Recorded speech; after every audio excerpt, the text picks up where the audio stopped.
What's up, folks? Happy Sunday evening. Donald's back with another edition of Fond Memories. I've been a little bit busy again with some basketball-related things. Also nursing an injury to my right foot for the last week and a half, so haven't been as active on the socials. But since I had to work on something on the computer, and I'm in front of the camera, I said, let me record something, a topic I've been meaning to talk about for a while. The topic today will be Tower Records. I'm sure many of you are familiar with it, and I've been thinking about it for a while, even through my busyness and my injury. But what motivated me to talk about it? Well, one of my friends, who I saw during the summer with his son playing basketball, we were talking about his vacation to Japan, and he's out there right now with his family, and recently, in the last few days, I saw a post from him in regards to Tower Records in Japan. And it kind of reminded me that Tower Records, even though it pretty much died off in the United States, it still has a big physical presence in Japan. And reading some articles on why that is the case, there's a couple of things that people mention, right? One, in Japan, they tend to have a collector's mentality, so they like physical things. Two, because of that, the streaming services, your Apple Music, Spotify, Amazon Music, whatever the case may be, have been slow to catch on in Japan. So thus, physical media, CD, vinyl, maybe even cassettes, are still pretty big in Japan. I think Japan is the largest market for CDs in the world compared to, like, let's say, the United States, which has been very sales for CDs have been very low, even though there are some artists that still do sell CDs, but they're not as big as they used to be back in like the 90s. So that's why I said, let me go talk about Tower Records. Kind of a good segue to talk about my friend's trip. So focusing on Tower out here, just before I go into my memories, a couple of things.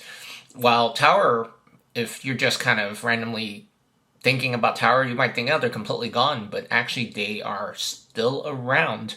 After the physical stores closed, someone bought the towerrecords.com domain, had something there for a while, and then in the last few years relaunched it as an online only brand where they are still selling CDs and vinyl and whatnot.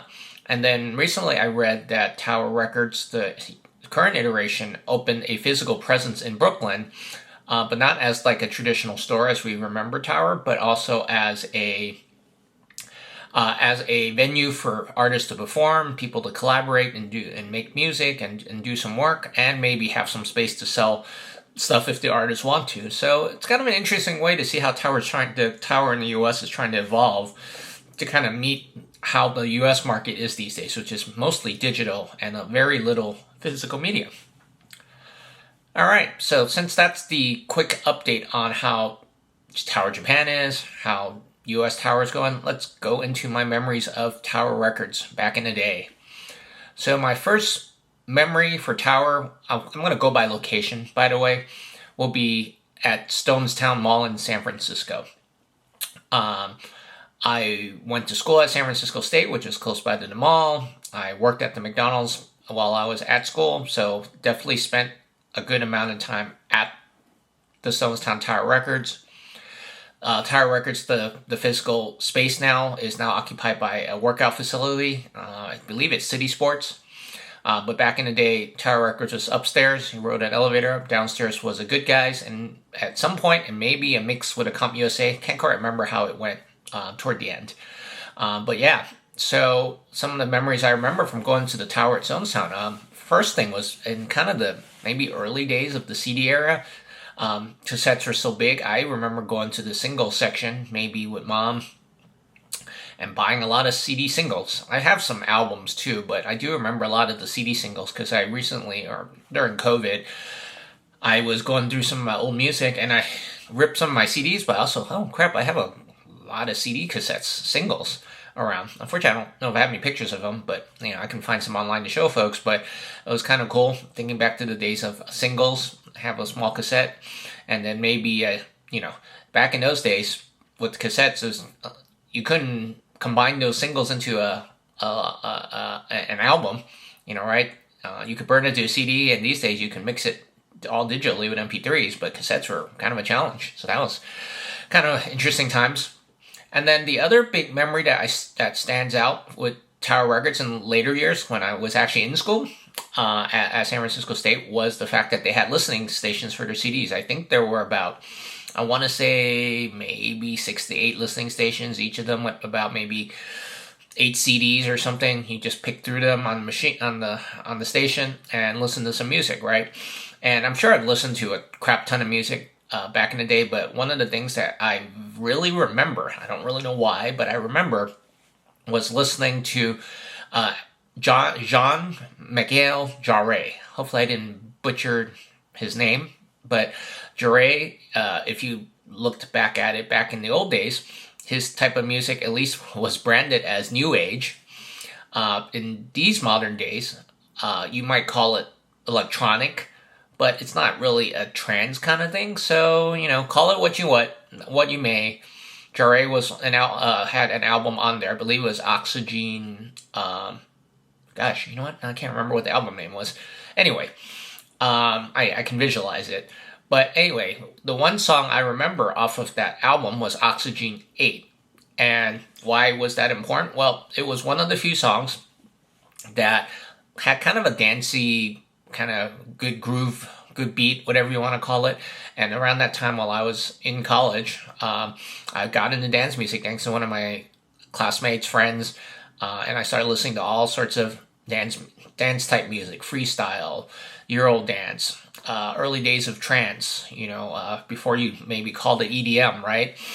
So I remember listening to the song, wondering, be cool to get that song, and that kind of got me into the concept of, I just talked about cassette singles, CD singles. So I think I ended up getting the CD single at some point. I forget if I got it at Tower Records, Stonestown or not, but I ended up getting the single. So that was good. It was a good song. And some interesting things about Jarre. Jarre's music, I didn't really like it at the time as much, most of his music. I just like kind of some of his danceable kind of beats and whatnot. But it's funny, if you think about it now, it's 2023, and I am a big fan of his over time. I listened to some of his older stuff through the years, after I listened to Oxygen 8, but I didn't really get into it. But in recent years, he released a new album, one song, and I liked it, and I started reviewing some of his old stuff, started listening to it for the first time. I'm like, he had some good stuff. So, if you want to see where my interest in Jarre started, well, it was back in the days of Tower Records, Stonestown, and and I listen to some of his newer stuff these days, as well as his old stuff. So kind of interesting. And the dude's still going strong. He's in the 70s. Hopefully, he'll be around for a good long time to come. So the second Tower Records I want to talk about will be the one on Castro Street. Now, background on that one. I don't really know how I found out about that Tower Records. Maybe, it's probably during my college days, I want to say. Maybe even before that. But, I liked music back in the day, so I would go around to all the music stores at the time. Tower, look for the new stuff. For those of you who've been around for a while, you might remember Streetlight Records, which was also had a store presence down on Castro. I think the Streetlight and the Tower on Castro were pretty close by. And then, obviously, in San Francisco, most of you might remember Amoeba Records, sell new, used stuff right down in the Haight-Ashbury, so I used to go there quite a bit. Anyway, I can't remember how I found out about the Tower Records down there, but what stood out for me at that Tower Records was its international music section. So I just mentioned with my interest in dance music, especially some of the European stuff like Eurodance, like Jarre, and some of those things were sometimes released in the U.S., but there was some stuff that at that time was not. While the Stonestown Tower had an international section, I don't remember it having a great selection of these kind of dance type hits like from the European acts. So I remember stumbling upon the Tower Records on Castro, and they had a great international section. And I remember probably, I want to say, and memory, gets all mixed up through the years, but I want to say my first song and an artist that I got from that Castro Tower Records was an artist named DJ Bobo, B-O-B-O, and the song was Love Is All Around. And I don't remember how I heard about the song, because obviously those type of songs weren't necessarily always played in those days on radio or anything. So maybe I heard that it was a good song, or maybe someone had a copy or something. Maybe my buddy showed me something. I don't remember. Think in mind, those were in the mid 90s to late 90s was the early days of the internet. So, you couldn't exactly get to listen to every piece of music. But anyway, I ended up at the Tower Records in Castro, had a great international section. I think I picked up that single. I still have it around somewhere. I ripped it during COVID. And then that Tower Records in Castro was kind of like a go-to for a lot of the imported European stuff. Because basically, if you guys here in the U.S. think about Eurodance, it didn't really hit big until maybe the later 90s, like 97, 98, 99. And the artists you may remember from those days, La Bouche, Be My Lover, Real McCoy, Another Night, and a few other artists I'm sure that you may remember, right? But there were artists like DJ Bobo that were still primarily U.S. only, or not, sorry, European only. Even though there were fans here, but they weren't big enough, at least in the minds of the record labels, to sell them here in the U.S. So we had to get them imported. In fact, speaking of that, kind of wandering off topic of of Tower for a second. Even though streaming, we have a lot of access to a lot of songs today. You can find most songs. I will say that streaming still lacks some of the remixes. So, for example, even in recent years, during COVID, during times I was bored searching around online, I still go to like a website called Discogs, DISCO or discogs.com.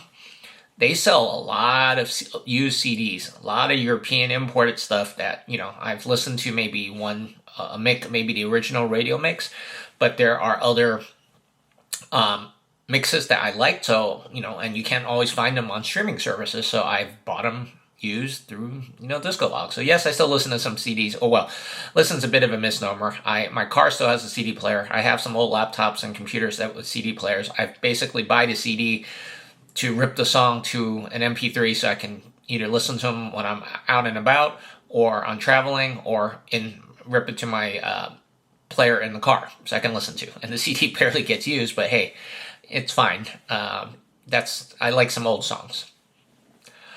And yeah, that's pretty much what I remember about that Castro Tower Records. I mean, mostly import. I don't know how much other stuff I bought there, probably more than I recall, but that was pretty much the main thing. The last Tower Records I'm going to talk about in San Francisco is the one down in North Beach, down by Bay Street and Columbus. Probably the biggest tower, I want to say, maybe compared to the one Stone House was pretty big. Castro was a little bit smaller side. Now, to be fair, even though I was down when I was young, down in that Bay Street area, Fisherman's Wharf, my dad worked at Ghirardelli Square. Me and my mom went to Pier 39 a lot, walked around Fisherman's Wharf a crap ton when I was young. When I was young, I wasn't into that much music. And then when I started school and college, I was closer to the Stonestown one. So I rarely headed down to Bay Street, to that Tower Records. I think the Tower Records down on Bay and Columbus was probably more of a mainstream store. Probably sold all the, big hits, current artists. Imports were probably not a big thing. I can't say I have like a huge memory of anything particular out of that Target, except where it was. I can't forget where it was, because I was always around that area during that time, but I don't remember buying much there. And I think, that's probably true of any kind of music or record store. You kind of tailor it to your customers, right? That area, probably a lot of Bay Street and Columbus is a lot of tourists. Who knows? They may like more mainstream music than like imports and other stuff. And I think the Stonestown was probably mostly like that too, because you had a lot of college kids.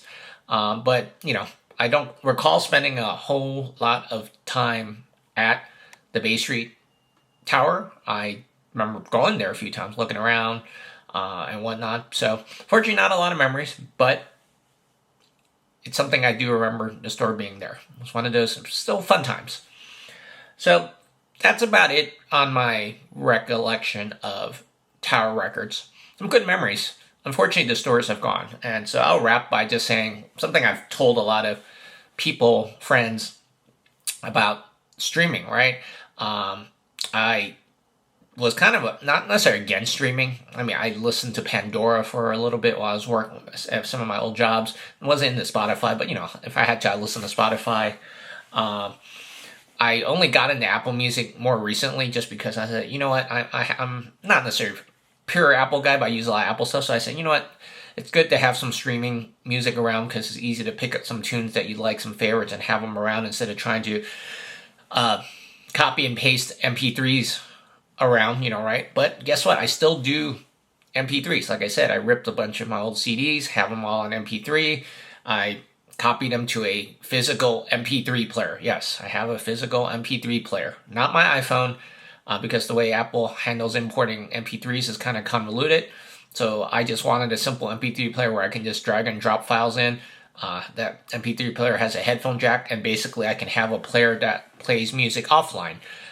In case I'm like on a plane or traveling, I don't have to necessarily enable Wi-Fi or anything or try to download a bunch of music to my phone. I can have it off of a separate player. And that's really what I've been doing. Have an MP3 player with a bunch of songs, and that could distract me for a few hours while I'm flying. And then I can just save my phone for other stuff. That's what I do. Not saying everyone needs to do it, but, keep in mind that streaming, again, like I said, doesn't necessarily have every single piece of music that you might want, especially the old stuff. Maybe more modern stuff since more artists are into that these days, but the old stuff is not as true, unfortunately. So I would just suggest, hey, if you want to listen to your old tunes, rip them, find a cheap MP3 player. You can get one on Amazon for $30, maybe a little bit more, and you can still listen to them easily and don't have to use the internet. Maybe save your internet bill a little bit too. Alrighty, that is my spiel on Tower, on MP3s and music streaming. Hope everyone has a great rest of their Sunday.